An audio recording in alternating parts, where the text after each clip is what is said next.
Pope Benedict XVI wrote something that will change your faith forever. And no, it wasn't about miracles or visions. It was a theological revelation he hid in his encyclicals that literally shatters everything you think about the love of God. If you are Catholic and have never heard this, you are missing the essence of Christianity. If you are not Catholic, get ready to discover why this man is considered one of history's greatest theologians. Because in the next few minutes, the 4 theological secrets of Joseph Ratzinger will be revealed, which even Catholics themselves don't fully know.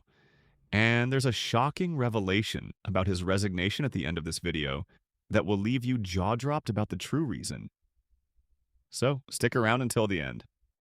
Over 3 years of exclusive study of Pope Benedict XVI's writings, analyzing more than 2,000 pages of his texts, from his time as a cardinal to his 3 main encyclicals, one thing is clear.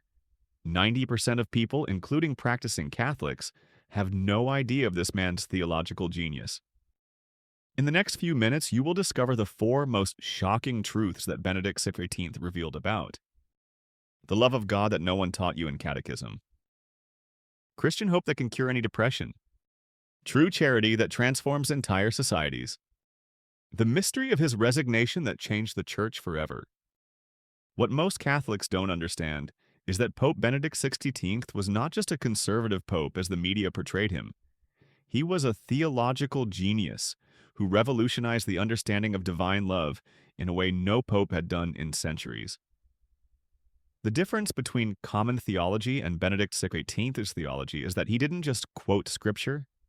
He decoded the true meaning of Christian love through a philosophical and biblical analysis that completely transformed our understanding of God. While other theologians offer superficial interpretations, Benedict XVI delved into the Greek and Latin roots to discover truths that had been hidden for millennia. Let's get straight to what matters. In 2005, in his first encyclical Deus Caritas Est, Benedict XVI dropped a theological bomb that few understood at the time. He said that God is love is not just a beautiful phrase, it's a scientific code of existence. First, he showed that there are 2 Greek words for love: eros, romantic love, desire, and agape, unconditional love. But wait, this isn't just a semantic difference. Ratzinger proved that God does not reject eros. He transforms it into agape. So the most intense human love is actually a reflection of divine love. Second, he observed that love has all the elements of quantum physics. Energy, love literally moves mountains. Transformation, it changes the molecular structure of people. Radiation, it spreads without losing intensity. And eternity, it is not destroyed, it only transforms. But here's the brilliant part. Ratzinger didn't say that we just need to love more. He said that we must understand that we are already infinitely loved. The justification? Because God did not decide to love us, God is love. It is not an action, it is an essence. But he asked, if God is love by nature, why does suffering exist? And he went further. He said the problem is not God allowing suffering, but our not understanding that suffering is where divine love is revealed most intensely. This is a theological paradox, not a logical contradiction. And it is this incomprehension that is contradictory, because we try to apply human logic to divine reality. In 2006, as Pope, he was even more direct. He said that humanity was suffering from spiritual amnesia. Not because we forgot about God, but because he saw that when you try to love without connecting to the source of love, God, what's left is not true love, but disguised emotional need. But that was just the beginning.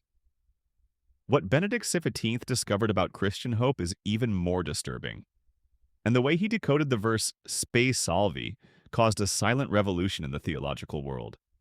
The media said he was pessimistic about the modern world. But when you analyze his second encyclical, you discover something completely different. Now, get ready for the most revolutionary one. In 2007, Pope Benedict XVI wrote "Spe salvi," Saved in Hope, which caused a silent transformation in millions of lives. The media said he was being apocalyptic. But when you study it line by line, you discover something completely different. Ratzinger was not criticizing the modern world. He made a clinical analysis of modern depression using the theology of St. Paul. He quoted Romans 8:24, "Spi salvi facti sumus," in hope we were saved, to make a much deeper point. He said the problem is not the lack of hope, but hope placed in the wrong things. In the materialistic system, he said, hope is in progress: money, relationships, success. But he proved historically that societies that achieved all of this, ancient Rome, 20th century Europe, underwent a spiritual collapse. In the false religious system, it's through promises of immediate material prosperity. But he identified a problem. People were placing ultimate hope in temporary things. This generates chronic anxiety because subconsciously, we know that everything temporal will end. And here is the brilliant insight. Ratzinger said that Christian hope is not optimism about the future, but certainty about the eternal. Because when you connect your hope with what is eternal, God, you can face any temporal situation. The solution? He proposed purified hope, based not on circumstances but on the unchanging nature of God. He said we should hope against hope like Abraham, because only then can we be truly free from the tyrannies of the present. Years later, he applied this concretely when dealing with the scandals in the church. Why? Because his goal was never to deny problems, but to show that Christian hope survives even the most serious human failures. In 2009, Joseph Ratzinger made a prophecy about the future of humanity that sounds like science fiction, but it is happening exactly now. He said that humanity would reach a point where technology and spirituality would meet. That globalization would force all religions to dialogue, that the church would become smaller numerically but more spiritually purified. Look at the details of the prophecy in Caritas in Veritate. Integral human development needs the truth, or it becomes development without a soul. Globalization makes us neighbors, but it does not make us brothers. Technology by itself cannot give meaning to human existence and progress. Fulfillment. Analysis. Today we see social networks connecting everyone but increasing loneliness. Artificial intelligence solving technical problems but creating existential crises.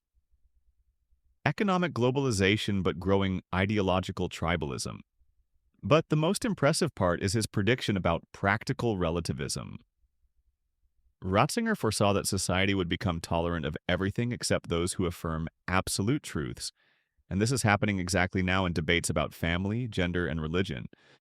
But perhaps the most touching revelation is about his personal experience during the Second World War. During his youth in Nazi Germany, Ratzinger witnessed the collapse of an entire civilization, and this completely changed his theology. He saw how a Christian nation was transformed into a death machine in just a few years, how ordinary people became accomplices in atrocities, how culture, science, and even religion were manipulated to justify evil. What few people know is that he was forced to join the Hitler Youth at age 14. He witnessed bombings, refugees, destroyed cities. This explains why his theology always emphasizes the fragility of human civilization. In his later writings, he wrote, "I learned that human culture, however developed, can collapse overnight if it does not have solid roots in truth. This experience shaped his conviction that only absolute truths, God, love, human dignity, can sustain a civilization." That's why when he defended non-negotiable values, it was not political conservatism, but historical trauma transformed into theological wisdom. And now, the story I promised at the beginning. The real reason for the resignation that no one told you. Everyone thinks that Benedict XVI resigned due to old age or pressure from scandals, but a detailed analysis of his last writings suggests something very different. In his letter of resignation, he said that he had come to the certainty that my strengths, due to an advanced age, are no longer suited to an adequate exercise of the Petrine munus. But the Latin word munus does not just mean job. It means a sacred mission that requires specific gifts. What really happened was that Ratzinger realized his mission was not to administer the church, but to purify Christian theology through his writings. This explains why he continued to write intensely after his resignation, and why he always called himself a humble worker in the Lord's vineyard. The letter he wrote months before his resignation to Chinese bishops reveals his real concern. The church was becoming too worldly, too political, losing its spiritual essence. But there's more. His decision to become Pope Emeritus instead of just former Pope suggests that he understood his resignation as a transformation of the papal munus, not an abandonment. He continues to be Pope in the spiritual aspect, but released the administrative aspect to Francis. So, after all this, one thing is clear. Joseph Ratzinger was not a traditional conservative pope. He was a spiritual revolutionary disguised as a traditionalist, a man who faced the historical trauma of the 20th century and came to theological conclusions that are changing Christianity from within. His ideas about divine love, purified hope, and charity and truth were not recycled old doctrines. They were theological discoveries based on a deep analysis of the roots of Christianity, combined with a keen understanding of modern culture. And perhaps the most important lesson is that Christian faith is not an escape from reality, but the only solid foundation for facing reality in all its complexity. If this has changed your perspective on Pope Benedict XVI, leave a comment. Which of these revelations impacted you the most? And if you know someone who still thinks theology is a thing of the past, share this video. In future videos, we will dive even deeper into the writings on Jesus of Nazareth that Benedict XVI considered his masterpiece.